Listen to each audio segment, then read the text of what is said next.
યુગ ઋષિનો સંદેશ. વાચક જ્ઞાની નહીં કર્મનિષ્ઠ બને. પૂજાના બધા કર્મકાંડો એટલા માટે બનાવવામાં આવ્યા છે કે માણસ પરમાત્માને યાદ રાખે, તેને પોતાની ચારેય બાજુ વ્યાપેલો જુએ અને મનુષ્યને યોગ્ય કર્મ કરે.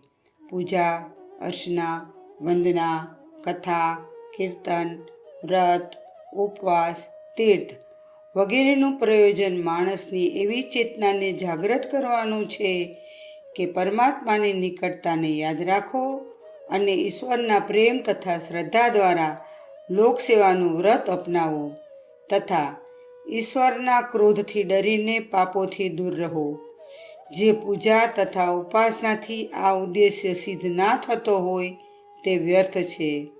જે ઉપાયથી પાપથી બચવાનો તથા પુણ્ય કરતા રહેવાનો ભાવ જાગે તે ઉપાય ઈશ્વર ભક્તિની સાધના જ છે.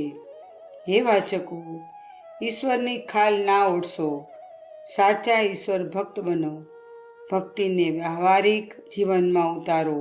હે વાચક, માત્ર જ્ઞાની ના બનો પરંતુ કર્મનિષ્ઠા શીખો. ઈશ્વરની સાથે ઓતપ્રોત થઈ જાઓ, વિટંબના છોડો, પરમાત્માના ચરણો સાથે વળગી જાઓ, તેને પોતાના અંતઃકરણના અંદરના ખૂણામાં બેસાડો. તમારી દ્રષ્ટિને પરમાત્મામય બનાવી દો. તમારું જીવન સાચા આસ્તિકનું પવિત્ર જીવન હોવું જોઈએ. અપવિત્ર જીવન તો પ્રત્યક્ષ નાસ્તિકતા છે. અખંડ જ્યોતિ, ડિસેમ્બર 1945, પેજ નંબર 263. સંદર્ભ ગ્રંથ યુગ ઋષિનો સંદેશ. શાંતિકુંજ વિડિયો ગુજરાતી યુટ્યુબ ચેનલને સબસ્ક્રાઈબ કરો તથા બાકીના વિડિયોઝનો લાભ લેવા માટે બેલ આઇકન જરૂર દબાવો. ધન્યવાદ.